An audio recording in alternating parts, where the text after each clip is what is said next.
ಬನ್ನಿ ಬನ್ನಿ.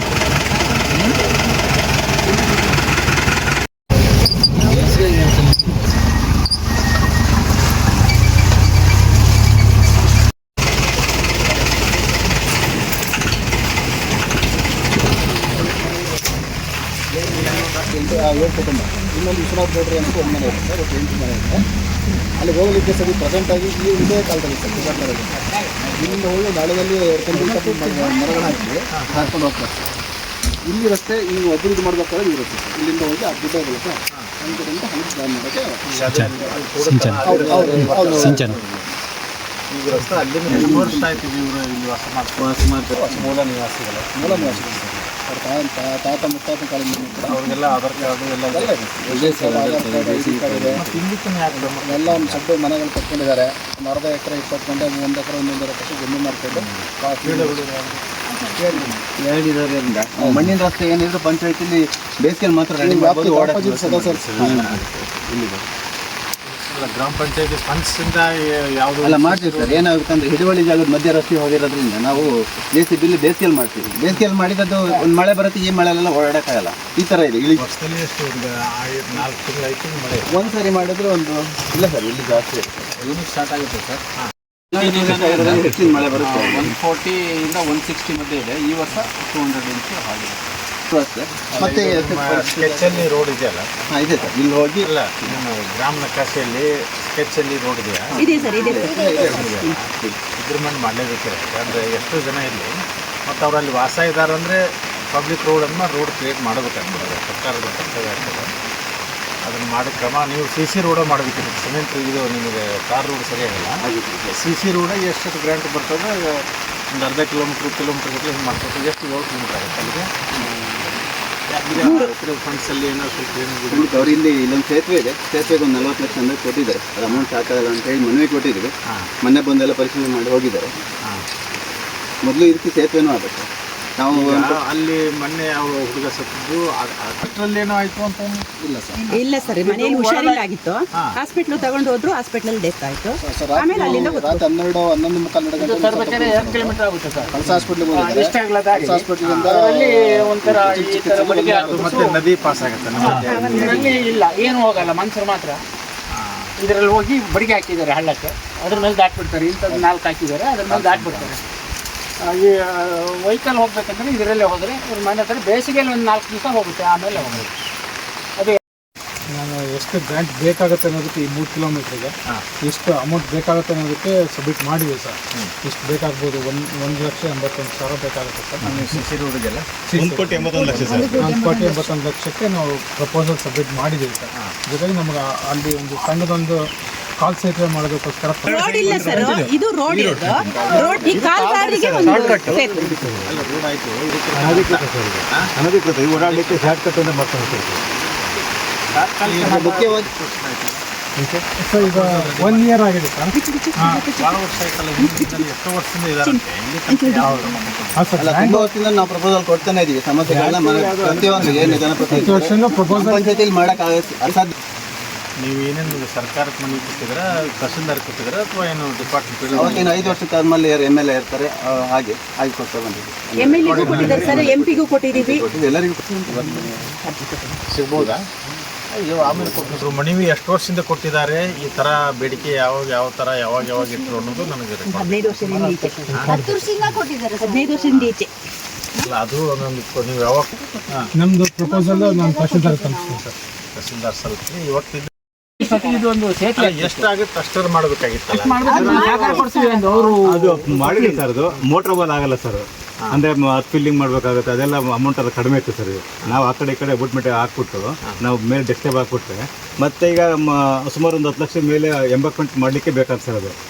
ಸೊ ಮತ್ತೆ ಅವರು ಪ್ರಾಬ್ಲಮ್ ಆಗುತ್ತೆ ಸರ್. ರೋಡ್ ವರ್ಕ್ ಆದರೆ ಸ್ಟೇಜ್ ಬೈ ಸ್ಟೇಜ್ ಮಾಡ್ಕೊಂಡು ಹೋಗ್ಬೋದು sir. Bridge work stage by stage ರೋಡಿಗೆ ಕೊಟ್ಟಿದ್ದ ಬ್ರಿಡ್ಜ್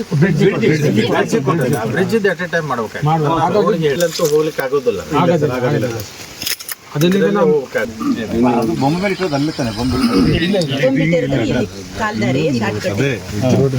ಒಂಥರ ಇದ್ರಿ ಹಂಗಿನ ಬ್ರಿಡ್ಜ್ ಆದಂಗೆ ಎರಡೇ ಬರೋದು ಮೊನ್ನೆ ಅದರಲ್ಲಿ ನೀನು ಹೋಗಿ ಬಂದಿ ಸರ್ ಮೊನ್ನೆ ಅಂತಲ್ಲ ಸರ್, ಈಗ ಸಾಧಾರಣ 50 ವರ್ಷದ ಈಚೆನೂ ಅದೇ ಥರನೇ ನಡ್ಕೊ ಬಂದಿರೋದು.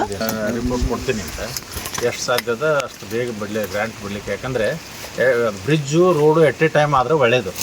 ಅಟ್ಲೀಸ್ಟ್ ಬ್ರಿಡ್ಜ್ ಮಾಡ್ಕೋತ ಆ ಕಡೆ ಈ ಕಡೆ ರೋಡ್ ಮಾಡ್ಲಿಕ್ಕೆ ಮುಗಿಯೊಳಗೆ ರೋಡ್ ಕಂಟಿನ್ಯೂ ಸರ್. ಅದೇ ಮಾಡಿ ಹೌದು, ಅದೊಂದು ಸ್ವಲ್ಪ ಕೆಳಗೆ ಬಂದು ಮತ್ತೆ ನೀವು ಅಲ್ಲಿ ಇಲ್ಲ ಅಂದ್ರೆ ನಾವು ಇದ್ದ ಕಾಲದಲ್ಲಿ ಹೊತ್ಕೊಂಡು ಹೋಗ್ಬೇಕು. ಎಷ್ಟು ಜನ ಇದ್ದೀರಮ್ಮ ನಿಮ್ಮ ಅಂಗೈಲಿ ಒಟ್ಟು? ನಮ್ಮ ಭಾಗದಲ್ಲಿ ನಾವು ಹರಿಜನ ಕಾಲೋನಿ 7 ಮನೆ ಇದೆ ಸ್ವಾಮಿ. 7 ಮನೆ ಅಂದ್ರೆ 2 ಜನ ಅಲ್ಲಿ ಒಂದು 20 ಜನ ಇದ್ದಾರೆ. ಉಳಿದವ್ರು ಬೇರೆ ಬೇರೆ ಇತರರು ಇದ್ದಾರೆ ಸ್ವಾಮಿ. ಎಲ್ಲರೂ ನಮ್ಮ ಹಾಡಿ ಜನಾಂಗದವ್ರು ಎಲ್ಲರೂ ಇದ್ದಾರೆ ಸ್ವಾಮಿ ಅಲ್ಲಿ ನಮ್ಮಲ್ಲಿ. ಟೋಟಲ್ ಎಲ್ಲ ಸೇರಿ ಎಷ್ಟಾಗುತ್ತೆ? ಎಷ್ಟು ಜನ ಇದ್ದಾರಮ್ಮ ವಾಸಿಗಳಲ್ಲಿ? ಈ ಆ ಕಡೆ ವಾಸಿ ಮನೆಗಳು ಒಂದು 60 ಜಾತಿ ಕಾಲೋನಿ ಒಂದು 28-30 ಇದ್ದಾರೆ. ಈ ಕಡೆ ಒಂದು 20-25 ಜನ ಅಷ್ಟು ಮನೆಗಳಿದ್ದಾವೆ ಸರ್. ಮನೆಗಳೊಂದು ಅಷ್ಟು ಮನೆಗಳಿದ್ದು ಎಲ್ಲರಿಗೂ ಕೂಡ ಸಮಸ್ಯೆ ಇದೆ. ನಮಗೆ ಹುಷಾರಿಲ್ಲ. ನೀರಿಂದೆಲ್ಲ ಹೇಗೆ ಮಾಡ್ತೀರಿ? ನೀರು ತುಂಬಾ ಕಷ್ಟ ಇದೆ. ಬೇಸಿಗೆಲೆಲ್ಲ ಜೀಪಲ್ಲಿ ನೀರು ಹೊಡಿ ಸರ್. ಜೀಪಲ್ಲಿ ಆಟೋದಲ್ಲೆಲ್ಲ 2 ಕಿಲೋಮೀಟರ್ 3 ಕಿಲೋಮೀಟರ್ ದೂರದಿಂದ ನೀರು ತರೋದು. ಕುಡಿಯೋ ನೀರು, ಬಳಸೋ ನೀರು ಇದು ಹೊಳೆದಿಂದ ಇದು ಮಾಡ್ತಾರೆ. ಬಳಸೋ ನೀರು ಅದೇ ಹೊಳೆ ನೀರನ್ನೇ ನಾವು ಜೀಪಲ್ಲಿ ಮತ್ತೆ ಆಟೋದಲ್ಲೆಲ್ಲ ಹೊಡಿಯೋದು. ಇದೆಲ್ಲ ರೆಕಾರ್ಡ್ ಇದೆ ಅಲ್ರಿ ಇವ್ರೆ ತಹಸೀಲ್ದಾರ್ ಇದರಲ್ಲಿ ಮನೆ ಇದ್ದ ಬಗ್ಗೆ, ಜನ ವಾಸಿ ಇದ್ದ ಬಗ್ಗೆ ರೆಕಾರ್ಡ್ ಇದೆಯಲ್ಲ? ಇದೇನಾ? ಅಂದ್ರೆ ಎಷ್ಟು ಜನ ಇದ್ದಾರೆ ಇಲ್ಲಿ ನಿಮ್ಮಲ್ಲಿ ರೆಕಾರ್ಡ್ ಇದೆಯಲ್ಲ? ಅದ್ರ ಯಾಕಂದ್ರೆ ಅದು ಎಷ್ಟು ಜನ ಇದ್ದಾರೆ ಅಂತ ನಿಮ್ಮಲ್ಲಿ ರೆಕಾರ್ಡ್ ಇತ್ತಂದರೆ ಈ ರೋಡು, ನೀರಿಂದು ಇವೆಲ್ಲ ಲೈಟಿಂದು ಇವೆಲ್ಲ ವ್ಯವಸ್ಥೆ ಬೇಸಿಕ್ ನೀಡ್ಸ್ ಅವು ಮಾಡಲೇಬೇಕಾಗ್ತದೆ. ಮತ್ತೆ ಏನಾಗುತ್ತೆ ಸರ್, ಮೇಲಿನ ಗ್ರಾವಿಟಿ ನೀರು ಬರೋದು ಎಲ್ಲರಿಗೂ ಕೊಡೋಕ್ಕೆ ಸಾಧ್ಯ ಇಲ್ಲ ಸರ್. ಅದಕ್ಕೆ ಕೆಲವು ಚಿಕ್ಕ ಹಳ್ಳ ಇದೆ, ಚಿಕ್ಕ ಹಳ್ಳದಿಂದ ಡಂಪ್ ಮಾಡಿ ಎಲ್ಲರ ಮನೆಗೆ ಕೊಡೋಣ ಅಂದರೆ ನಮಗೆ ಇದ್ರ ಸಮಸ್ಯೆ ಇದೆ, ಕರೆಂಟಿನ ಸಮಸ್ಯೆ ಇದೆ. 3 ಫೇಸ್ ಲೈನ್ ಬೇಕಾಗುತ್ತೆ. ಬಟ್ ಅದನ್ನು ಮನವಿ ಕೊಟ್ಟಿದ್ವಿ, ಆದಷ್ಟು ಬೇಗ ಮಾಡಿಕೊಟ್ರೆ ಇಲ್ಲಿ ಊರಿನ ಜನಕ್ಕೆ ಒಂದು ಸ್ವಲ್ಪ ಉಪಯೋಗ ಆಗುತ್ತೆ. ಕರೆಂಟ್ ಎಲ್ಲಿ ತನಕ ಬಂದದ್ದು ಈಗ? ಕರೆಂಟ್ ಇಲ್ಲಿ ಬಂದಿದೆ. ಕರೆಂಟ್ ಇದೆ ಸರ್, ಡಿಸಿ ಇಲ್ವಲ್ಲ, ವೋಲ್ಟೇಜ್ ಇಲ್ಲ. ವೋಲ್ಟೇಜ್ ಇಲ್ಲ. ಕರೆಂಟ್ ಇದ್ರೆ ಮಾತ್ರ ನೆಟ್ವರ್ಕ್ ಇದೆ. ಅವನು ಡೆತ್ ಆಗಲಿ. ಏನು ಮಾಡ್ತಿದ್ದಮ್ಮ ಅವನು? ಕೆಲಸ ಮಾಡ್ತಿದ್ದ? ಕೂಲಿ ಕೆಲಸ ಮಾಡ್ತಿದ್ದಾನೆ. ಕೂಲಿ ಕೆಲಸ ಮಾಡ್ಕೊಂಡಿದ್ದ. ಅದು ಸಿಕ್ಕಿದಂಗೆ ಬಿಸಿಲಾಡ್ಕೊಂಡ್ರೆ ಆಗಿ ಇಂಥ ಸಮಸ್ಯೆ ನಮ್ಮ ನಜರಿಗೆ ಪೇಪರಲ್ಲಿ ಬಂದಾಗ ಗೊತ್ತಾಯ್ತದೆ ಈ ಥರ ಇದೆ ಅಂತ. ಆಯ್ತು ನೋಡೋಣ. ಈಗ ಸರ್ಕಾರದ್ದು ಆದ್ಯ ಕರ್ತವ್ಯ ಇರ್ತದೆ. ಏನು ಸರ್ಕಾರದ ರಸ್ತೆ, ನೀರಿಂದು, ಲೈಟಿಂದು, ಬೇಸಿಕ್ ಏನು ನೀಡ್ಸಿದೆ ಅದನ್ನು ಪ್ರೊವೈಡ್ ಮಾಡುವಂಥ ಜವಾಬ್ದಾರಿ ಸರ್ಕಾರದ ಮೇಲೆ ಇರ್ತದೆ. ಸರ್ಕಾರದವ್ರ ಸರ್ಕಾರ ಅಂದರೆ ಸರ್ಕಾರದ ಅಧಿಕಾರಿಗಳು ಅದು ಮಾಡಲಿಲ್ಲ ಅಂದರೆ ನಾವು ಅವ್ರ ಮೇಲೆ ಕ್ರಮ ಕೈಗೊಳ್ಳಕ್ಕೆ ನಾವು ಶಿಫಾರಸು ಮಾಡಲಿಕ್ಕಾಗ್ತದೆ. ನಾನು ಏನೇನಾಗಿಲ್ಲ ಅದನ್ನೆಲ್ಲ ರಿಪೋರ್ಟ್ ಎಲ್ಲ ಮಾಡ್ತೇನೆ ಸರ್ಕಾರಕ್ಕೆ, ವರದಿ ಕೊಡ್ತೀನಿ. ನೀವು ಎಷ್ಟು ಸಾಧ್ಯದ. ಮತ್ತೀಗ ಮಗನಂತೂ ಕಳ್ಕೊಂಡಿದ್ದೀರಾ? ಮಗನಿಗೆ ಬಂದ ಪರಿಸ್ಥಿತಿ ಯಾರಿಗೂ ಬರ್ತದೆ. ಇದೇ ಥರ ಸಮಸ್ಯೆ ನಮ್ಮದು. ಈಚಿನ ಹೊಳೆ ಅಂತಿದೆ ಅಲ್ಲಿದೆ, ಮತ್ತು ಕಾರ್ನೇದು ಸ್ವಲ್ಪ ಇದೇ ಥರ ಪರಿಸ್ಥಿತಿ ಇದೆ ಸ್ವಾಮಿ. ಅದಕ್ಕೆ ನಮ್ಮ ಥರ ಪರಿಸ್ಥಿತಿ ಅವರಿಗೂ ಸಹ ಬರಬಾರ್ದು, ಚೆನ್ನಾಗಿರ್ಬೇಕು ಅನ್ನೋದೇ ನಮ್ಮದೊಂದು ಆಸೆ. ಅದ್ರ ಬಗ್ಗೆ ನಾನು ವರದಿನ ಕೊಡ್ತೀನಿ ಸರ್ಕಾರಕ್ಕೆ. ಆದಷ್ಟು ತಕ್ಷಣ ಸರ್ಕಾರದ ಗಮನಕ್ಕೆ ತಂದು ಏನು ಸಂಬಂಧಪಟ್ಟ ಅದಕ್ಕೆ ಈ ಡಿ ಸಿ ಅವ್ರಿಗೂ ಮಾತಾಡ್ತೀನಿ.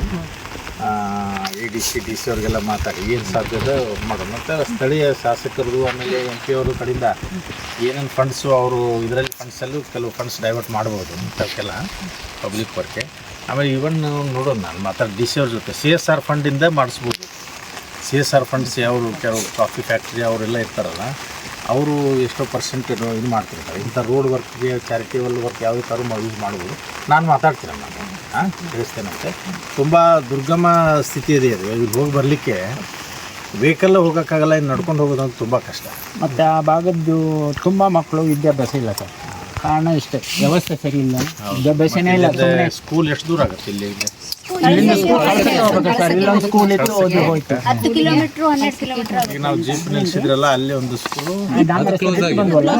ಅಲ್ಲೇ ಸ್ಕೂಲ್ ಇದೆ. ಅದೀಗೊಂದು 10 ವರ್ಷ ಆಯ್ತು ಸರ್. ಆಮೇಲೆ ಅದು ಈಗ ಮುಚ್ಚಿ ಬೇರೆ ಕಡೆ ಶಿಫ್ಟ್ ಮಾಡಿದ್ದಾರೆ. ಈಗ ಇಂಥವ್ರು ಏನಾಯ್ತು, ಇಂಥವ್ರು ತಗೊಂಡೋಗಿ ಎಲ್ಲ ಬಿಡೋದಕ್ಕೆ ವ್ಯವಸ್ಥೆ ಇಲ್ಲದೆ ಇರೋದ್ರಿಂದ ಇವ್ರ ಮಕ್ಕಳು ಮನೇಲೆ ಅದು. ಅಟ್ಲೀಸ್ಟು ಈ ಸರ್ಕಾರಿ ಜಮೀನಲ್ಲಿ ಏನಾದ್ರು ಸೈಟ್ ಅಲಾಟ್ಸ್ಮೆಂಟ್ ಮಾಡಿದ್ರೆ ಅಲ್ಲಿ ಹೋಗೋಕ್ಕಾಗತ್ತೆ ನಮ್ಮ ಮನೆಯಲ್ಲ. ಯಾಕಂದ್ರೆ ಇದು ದುರ್ಗಮಣಿ ಪ್ರತಿದಿನ ಹೋಗೋದು ಬರೋದು ಆಗಲ್ಲ. ಅಲ್ಲಿಂದ ಬೇರೆ ಸೈಟ್ ಕೊಟ್ರೆ ಸ್ಥಳಾಂತರ ಮಾಡ್ರೆ ಒಪ್ಪಿಗೆ ಬರ್ಬೋದಲ್ಲ? ಇಲ್ಲ ಸರ್, ನಾವು ಯಾಕಂದ್ರೆ ನಮ್ಮ ಪೂರ್ವಜರು ಮಾಡಿದ ಸ್ವಲ್ಪ ಜಮೀನು ಉಂಟು, ಸರ್ಕಾರಿ ಜಾಗದಲ್ಲಿ ಮನೆ ಕಟ್ಕೊಂಡಿದೀವಿ, ಅಕ್ಕಪಕ್ಕ ಸ್ವಲ್ಪ ಗಿಡ ಎಲ್ಲ ನಟ್ಕೊಂಡಿವಿ ಸ್ವಾಮಿ. ಇಲ್ಲಿಂದ ನಾವು ಹೋಗಾರ, ಇಲ್ಲೇ ಇರ್ತೀವಿ ನಾವು. ಅಲ್ಲ, ಸಕ್ರಮದಲ್ಲಿ ನಿಮ್ಗೆ ಅಲಾಟ್ ಆಗಿದೆ ಅದು?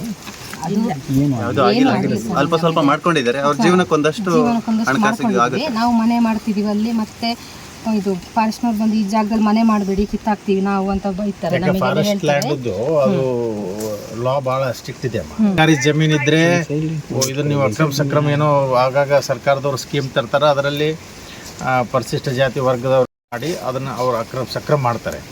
ಬಟ್ ಅರಣ್ಯ ಜಮೀನು ಇತ್ತು ಅಂದರೆ ಅದು ಕಾನೂನು ಭಾಳ ಕಠಿಣವಾದ ಕಾನೂನು ಇದೆ. ಅದು ಹಿಂಗಾಗಿ ಅದರಲ್ಲಿ ಏನು ಮಾಡಲಿಕ್ಕೆ ಸಾಧ್ಯ ಇಲ್ಲ ಅಂತ ಅನಿಸ್ತದೆ ನನಗೆ. ಸರ್ಕಾರದ ಮಟ್ಟದಲ್ಲಿ ಏನು ಮಾಡ್ಕೊಳ್ತಾರೆ ಗೊತ್ತಿಲ್ಲ. ಬಟ್ ನೀವು ಅಲ್ಲಿ ಆ ಜಮೀನು ಮಾಡಿಕೊಂಡು ಅಷ್ಟು ಸಂಬಂಧ ನೀವೆಲ್ಲ ಇಷ್ಟೆಲ್ಲ ಪರಿಸ್ಥಿತಿ ಕಷ್ಟಪಡೋದನ್ನ ಬಿಡಲಿ, ಸರ್ಕಾರದವ್ರು ಯಾವ ಸೈಟ್ ಕೊಟ್ಟರೆ ಅಲ್ಲಿ ಇದ್ಕೊಂಡು ನೀವು ಸಾಗುವಳಿ ಬಂದು ಹೋಗ್ಬೋದಾ ಅಂತ ಕೇಳಿದ್ರೆ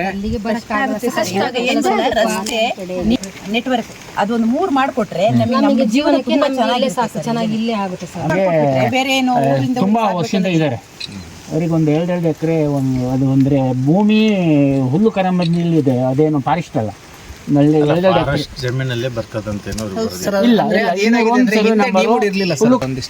ಹಿಂದೆ ಅವರು ವಾಸವಾಗಿದ್ದಾಗೆಲ್ಲ ಡಿಮೋಡಲ್ ಇರಲಿಲ್ಲ. ಹುಲ್ಲು ಕರಮಂದಿ ಅಂತ ಕೂತಿದೆ ಸರ್. ಮತ್ತೊಂದು 2 ಎಕರೆ ಅವ್ರು ಮಾಡಿದ್ರೆ ಸರ್ಕಾರದ ವ್ಯಾಪ್ತಿಯಲ್ಲಿ ಬರ್ತದೆ, ನಮ್ಮ ವ್ಯಾಪ್ತಿಯಲ್ಲಿ ಬರಲ್ಲ. ನಾವು ಈಗ ನಿಮಗೆ ನೀರಿನ ವ್ಯವಸ್ಥೆ, ರಸ್ತೆ ವ್ಯವಸ್ಥೆ, ಲೈಟ್ ವ್ಯವಸ್ಥೆ ಇದನ್ನೆಲ್ಲ ಮಾಡಬೇಕಾದ್ರೆ ಅದು ಮಾಡಲಿಲ್ಲ ಅಂದರೆ ಅದು ನಿಮ್ಮ ಮಾನವ ಹಕ್ಕುಗಳು ಉಲ್ಲಂಘನೆ ಆಗ್ತದೆ ಅನ್ನೋ ಮಟ್ಟಿಗೆ ನಾವೊಂದು ಶಿಫಾರಸು ವರದಿನ ಕೊಟ್ಟು ಶಿಫಾರಸು ಮಾಡ್ತೀವಿ. ಅದು ಉಳಿದು ಜಮೀನು ಅಲಾಟ್ ಮಾಡೋದು ಅದು ಸರ್ಕಾರದ ಮಟ್ಟದಲ್ಲಿ ಸರ್ಕಾರದ ವ್ಯಾಪ್ತಿಯಲ್ಲಿ ಬರ್ತದೆ. ಅದು ನಮಗೆ ಶಿಫಾರಸು ಮಾಡಲಿಕ್ಕೆ ಅಥವಾ ನಾವು ಏನೋ ಅದ್ರ ಬಗ್ಗೆ ಕ್ರಮಕ್ಕೆ ನಮಗೆ ಯಾವುದೂ ಅಧಿಕಾರ ವ್ಯಾಪ್ತಿ ಇಲ್ಲ. ಬಟ್ ನೀವು ಸ್ಥಳೀಯ ಶಾಸಕರ ಜೊತೆ ಇದು ಮಾಡಿಕೊಂಡು ಸರ್ಕಾರದ ಮೇಲೆ ನೀವು ಬೇಕಾದ್ರೆ ಸರ್ಕಾರದ ಗಮನಕ್ಕೆ ತಂದು ಸರ್ಕಾರದವರು ಆ ಬಗ್ಗೆ ಕ್ರಮ ಕೈಗೊಳ್ಳಕ್ಕೆ ಏನಾದ್ರು ಅವಕಾಶ ಇದ್ದರೆ ಅಲ್ಲಿಂದ ಪಡ್ಕೊಳ್ಬೋದು. ಇದ್ರ ಬಗ್ಗೆ ನಾನು ನಂದು ವರದಿಯಲ್ಲಿ ಕಾಣಿಸ್ತೀನಿ, ನೋಡಿ ನಾನು ಇಂಜಿನಿಯರಿಂಗ್ ರಿಪೋರ್ಟು ಕೊಡ್ತೀನಿ.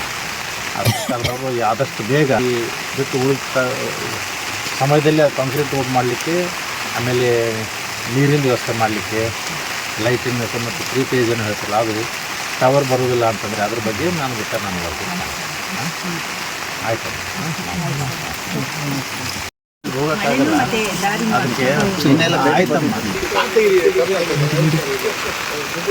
ಇದಕ್ಕೆ ಸಂಬಂಧಪಟ್ಟಂಗೆ ಇದು ಕಾರ್ಲೆ ಅಂತ ಬರುತ್ತೆ ಸರ್.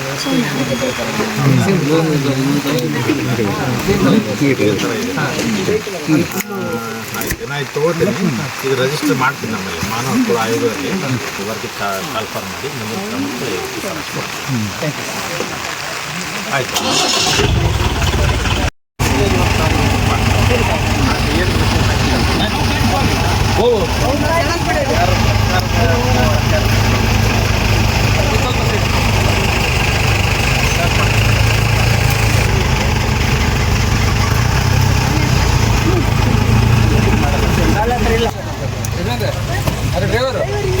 ಡ್ರೈವರ್ ಇವರು ಟಮಂತವರು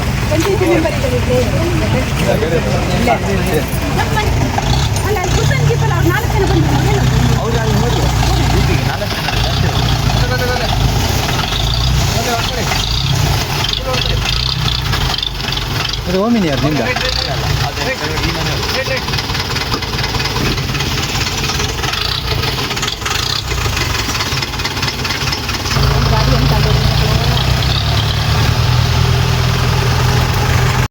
ನನ್ನ ಹೆಸರು ಸುಜಾತ. SK ಮೇಗಲ್ ಕೊನೆಗೋಡು ಗ್ರಾಮದಲ್ಲಿ ವಾಸ ಮಾಡಿದೀವಿ. ಇವತ್ತು ಮೊನ್ನೆ ಟಿವಿಯಲ್ಲಿ ಎಲ್ಲ ಪ್ರಸಾರ ಆದ್ಮೇಲೆ ಎಲ್ಲ ಕಷ್ಟಗಳೆಲ್ಲ ನನ್ನ ಭಾವನ ಮಗ ಹುಷಾರಿಲ್ದಾನೆ ಆಸ್ಪತ್ರೆಗೆ ಹೊತ್ಕೊಂಡು ಹೋಗಿದ್ದು, ಮತ್ತೆ ಅಲ್ಲಿಂದ ಡೆಡ್ ಬಾಡಿ ಎಲ್ಲ ತಗೊಂಡ್ ಬಂದಿದ್ದು, ಅದೆಲ್ಲ ಕೂಡ ಟಿವಿಯಲ್ಲಿ ನೋಡಿದಾಗ ಎಲ್ಲ ನಮ್ಮ ಹೈಕೋರ್ಟಿನ ನ್ಯಾಯಾಧೀಶರು ನಮ್ಮ ಗ್ರಾಮಕ್ಕೆ ಆಗಮಿಸಿದ್ದಾರೆ. ಆಗಮಿಸಿ ನಿಮಗೆ ನಮ್ಮ ಕುಂದುಕೊರತೆನೆಲ್ಲ ಕೇಳಿ ನಿಮ್ಗೆ ಏನೇನ್ ಕಷ್ಟ ಉಂಟು ಅಂತ ಎಲ್ಲ ಒಂದು ಶಾಂತ ಮನಸ್ಸಿನಿಂದ ಅವರು ನಮ್ಮನ್ನ ಕಷ್ಟನೆಲ್ಲ ಅವರು ಕೇಳಿ ಸಂಬಂಧಪಟ್ಟ ಅಧಿಕಾರಿಗಳಿಗೆ ನಾನು ಎಲ್ಲ ಮನವರಿಕೆ ಮಾಡಿ ಹೇಳ್ತೀನಿ, ಅವ್ರ ಹತ್ರ ಎಲ್ಲ ಹೇಳ್ತೀನಿ ಅಂತ ಅವ್ರಿಗೆ ಹೇಳಿದ್ದಾರೆ. ಕೆಲಸ ಮಾಡ್ಕೊಡ್ತಾರೆ. ಒಂದು ವೇಳೆ ಕೆಲಸ ಮಾಡ್ಲ ಅಂದ್ರೆ ನಾನು ಕ್ರಮ ಕೈಗೊಳ್ತೀನಿ ಅವ್ರ ಮೇಲೆ ಅಂತ ಹೇಳಿದ್ದಾರೆ. ಅವರಿಗೂ ಕೂಡ ನಮ್ಮ ಗ್ರಾಮಕ್ಕೆ ಆಗಮಿಸಿದ್ದಕ್ಕೆ ನಮ್ಮ ಹೈಕೋರ್ಟ್ ನ್ಯಾಯಾಧೀಶರು ಅವರು ನಮ್ಮ ಸಂಸ್ಥೆ ಕೊನೆಗೋಡು ಗ್ರಾಮ ಹರಿಜನ ಕಾಲೋನಿ ಗ್ರಾಮಸ್ಥರ ಪರವಾಗಿ ಹಾಗೂ ನಮ್ಮ ಕಾಲೋನಿಯವರ ಪರವಾಗಿ ನಮ್ಮ ವೈಯಕ್ತಿಕವಾಗಿ ಧನ್ಯವಾದ ನಾನು ಹೇಳ್ತಿದ್ದೀನಿ. ಹೈಕೋರ್ಟಿನ ನ್ಯಾಯಾಧೀಶರು ಬಂದಿದ್ರು ಇವತ್ತು ಇಲ್ಲಿ ಸಂಸ್ಥೆ ಗ್ರಾಮ ಕೊನೆಗೋಡು ಕಾಲೋನಿ ನಿವಾಸಿಗಳದೆಲ್ಲ ಪ್ರಾಬ್ಲಮ್ ಕೇಳಲಿಕ್ಕೋಸ್ಕರ ಇಲ್ಲಿ ಬಂದು ಮೊನ್ನೆ ಮಾಧ್ಯಮದಲ್ಲೆಲ್ಲ ಪ್ರಸಾರವಾಗಿತ್ತು ವಿಷಯ. ಅದು ಅಲ್ಲಿ ಅವ್ರ ತನಕ ಹೋಗಿ ಮುಟ್ಟಿದೆ. ಅದನ್ನು ನೋಡಿದ ಅವರು ಇಲ್ಲಿ ನಮ್ಮ ಪ್ರಾಬ್ಲಮ್ ಎಲ್ಲ ಸಾಲ್ವ್ ಮಾಡ್ಲಿಕ್ಕೋಸ್ಕರ ಇಲ್ಲಿ ತನಕ ಮಳೆ ಇದ್ರು ಅಲ್ಲಿಂದ ಎಲ್ಲ ಬಂದಿದ್ದಾರೆ. ಬಂದು ಅವರು ಡೆತ್ ಆದ ಹುಡುಗನ ಮನೆಗೆ ಹೋಗ್ಲಿಕ್ಕೆ ಆಗಿಲ್ಲ ಮಳೆ ಇದ್ದ ಕಾರಣ. ಇಲ್ಲಿಂದನೇ ಎಲ್ಲ ವೀಕ್ಷಣೆ ಮಾಡಿ ರೋಡು ಹಾಗೂ ಸೇತುವೆ, ನೀರು ಎಲ್ಲ ವ್ಯವಸ್ಥೆ ಟವರು ನೆಟ್ವರ್ಕು ಯಾವುದು ಎಲ್ಲ ಪ್ರಾಬ್ಲಮ್ ಇದೆ ಅಂತ ಅಧಿಕಾರಿಗಳ ಜೊತೆ ಅವರೆಲ್ಲ ವಿಚಾರಣೆ ಮಾಡಿ ಅವರಿಗೂ ಮನವರಿಕೆ ಮಾಡಿದ್ದಾರೆ, ಎಲ್ಲ ಕೆಲಸ ಮಾಡ್ಕೊಡಿ ಅವರಿಗೆ ಅಂತ ಹೇಳಿ. ಮಾಡಿಲ್ಲ ಅಂದ್ರೆ ಕ್ರಮನೂ ಕೈಗೊಳ್ತೇವೆ ಅಂತಾನು ಹೇಳಿದ್ದಾರೆ ಅವರು ನ್ಯಾಯಾಧೀಶರು. ಮತ್ತೆ ಆದಷ್ಟು ಬೇಗ ಮಾಡಿ ಕೊಡ್ತೇವೆ ಎಲ್ಲ ಕೆಲಸ ಮಾಡ್ಲಿಕ್ಕೆ. ನಾನು ಎಲ್ಲರಿಗೂ ಹೇಳ್ತೇನೆ, ಮಾಡಿ ಅಧಿಕಾರಿಗಳಿಗೆಲ್ಲ ಮಾಡ್ಲಿಕ್ಕೆ ಎಚ್ಚರಿಕೆ ಕೊಡ್ತೇನೆ ಅಂತ ಹೇಳಿ ಭರವಸೆ ಕೊಟ್ಟಿದ್ದಾರೆ ನಮ್ಗೆ ಇವತ್ತು ಇಲ್ಲಿ ಬಂದು. ಮತ್ತೆ ರೋಡು ಎಲ್ಲ ತುಂಬಾ ಸಮಸ್ಯೆ ಇದೆ. ಇಷ್ಟು ವರ್ಷ 100 ವರ್ಷದಿಂದ ಕಾಲ ಮಾಡ್ತಿದೀವಿ ಇಲ್ಲಿ ಅಂತ ಹೇಳಿದ್ವಿ. ಆದ್ರೂ ಅವ್ರು ಅದನ್ನೆಲ್ಲ ವಿಚಾರಣೆ ಮಾಡ್ಕೊಂಡ್ರು. 100 ವರ್ಷದಿಂದ ಕಾಲ ಮಾಡ್ತಿದ್ರು, ಯಾಕೆ ಇನ್ನು ಕೆಲಸ ಆಗಿಲ್ಲ, ಒಂದು ಗ್ರಾಮ ಪಂಚಾಯತಿ ಕಡೆಯಿಂದ ಕೆಲಸ ಆಗಿಲ್ಲ, ಯಾವ್ದು ಆಗಿಲ್ಲ ಅಂತ ಎಲ್ಲ ಅಧಿಕಾರಿಗಳಿಗೆಲ್ಲ ಮನವಿ ಮಾಡಿದ್ದಾರೆ. ಯಾಕೆ ಅಂತೆಲ್ಲ ವಿಚಾರಣೆ ಮಾಡಿ ಕೆಲಸ ಮಾಡ್ಕೊಡ್ತೇವೆ ಅಂತ ಹೇಳಿ ಭರವಸೆ ಕೊಟ್ಟು ಹೋಗಿದ್ದಾರೆ. ಅವರಿಗೆ ಇಲ್ಲಿಂದ ಮಾಧ್ಯಮದವರಿಗೆ ಕೊಟ್ಟಿರೋದ್ರಿಂದ ಅವರಿಗೆ ಇಲ್ಲಿಂದ ವಿಷಯ ಅಲ್ಲಿ ತನಕ ಮುಟ್ಟಿ ಅವ್ರು ನಮ್ ಕಷ್ಟ ಎಲ್ಲ ನೋಡ್ಲಿಕ್ಕೋಸ್ಕರ ಅಲ್ಲಿಂದ ಇಲ್ಲಿಗೆ ಬಂದಿರೋದು ನಮ್ಗೆ ತುಂಬಾ ಧನ್ಯವಾದ ಇದೆ ಅವರಿಗೋಸ್ಕರ. ಅವರು ಇದಕ್ಕಿಂತ ಮೊದಲು ಯಾರಾದ್ರೂ ಅಧಿಕಾರಿಗಳು ಅಥವಾ ನ್ಯಾಯಾಧೀಶರು ಇಲ್ಲ, ಇದೇ ಫಸ್ಟ್ ಟೈಮ್. ನಾವು ಕನ್ಸಲ್ಲೂ ಅನ್ಕೊಂಡಿರ್ಲಿಲ್ಲ ಇಲ್ಲಿಗೆ ಬರ್ತಾರೆ ಅಂತ. ನಿಜವಾಗ್ಲು ಈ ವಿಷಯ ಅಲ್ಲಿ ತನಕ ಹೋಗಿ ಮುಟ್ಟಿರೋದು ನಮಗ್ ತುಂಬಾ ಸಂತೋಷ ಇದೆ. ಮಾಧ್ಯಮದವ್ರಿಗೆ ಧನ್ಯವಾದಗಳು ನಾನು ಫಸ್ಟ್ ಹೇಳ್ತೇನೆ, ಅವರಿಂದಾನೇ ಆಗಿರೋದೆಲ್ಲ. ಮತ್ತೆ ಅವ್ರ ನ್ಯಾಯಾಧೀಶರು ಇವತ್ತು ಇಲ್ಲಿಗೆ ಬರ್ತಾರಂತ ನಾವು ಮನ್ಸಲ್ಲಿ ಯಾರು ಅನ್ಕೊಂಡಿರ್ಲಿಲ್ಲ. ನಮಗೆ ಒಂಥರ ಆಶ್ಚರ್ಯ ಆಯ್ತು. ಇಷ್ಟೋ ತನಕ ನಾವು ಹುಟ್ಟಿದ್ದಲ್ಲಿಂದ ಇಲ್ಲಿ ತನಕ ನೋಡ್ತಿದ್ದೇವೆ, ಯಾರು ಬಂದಿಲ್ಲ ಇಷ್ಟೋ ತನಕ. ನಿಮಗೆ ಏನಾದ್ರು ತೊಂದ್ರೆ ಇದೆಯಾ ಅಂತ ಕೇಳಲಿಕ್ಕೆ ಯಾರು ಬಂದಿರ್ಲಿಲ್ಲ. ಹೈಕೋರ್ಟ್ ಇಂದ ನ್ಯಾಯಾಧೀಶರು ಬಂದಿದ್ದಾರೆ ಅಂದ್ರೆ ನಮ್ಗೆ ತುಂಬಾ ಸಂತೋಷ ಇದೆ. ಅವ್ರು ಬಂದಿರೋದ್ರಿಂದ ನಮ್ಗೆ ಕೆಲಸ ಆಗುತ್ತೆ ಅಂತ ಭರವಸೆನೂ ಸಿಕ್ಕಿದೆ. ಮೊನ್ನೆನೂ ಬಂದ ಅಧಿಕಾರಿಗಳೆಲ್ಲ ಮಾಡ್ಕೊಡ್ತೀವಿ ಅಂತ ಹೇಳಿದ್ದಾರೆ. ಆದ್ರೆ ಇವತ್ತು ಅವ್ರು ಬಂದ್ರಿಂದ ಪಕ್ಕ ಆಗೇ ಆಗುತ್ತೆ ಅಂತ ನಮಗೆ ಒಂದು ಭರವಸೆ ಸಿಕ್ಕಿದೆ.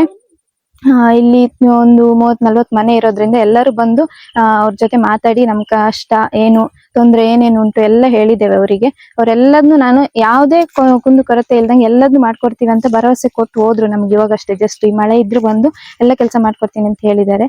ಅವ್ರು ಬಂದಿರೋದು ನಮ್ಗೆ ತುಂಬಾ ಖುಷಿ ಇದೆ. ಅವ್ರು ಬಂದಿರೋದಕ್ಕೆ ನಮ್ಮೆಲ್ಲ ಕೊನೆಗೋಡು ಗ್ರಾಮಸ್ಥರು, ಕಾಲೋನಿಯವರು ಎಲ್ಲರ ಕಡೆಯಿಂದ ತುಂಬ ಹೃದಯದ ಧನ್ಯವಾದಗಳನ್ನ ಹೇಳ್ತೀನಿ.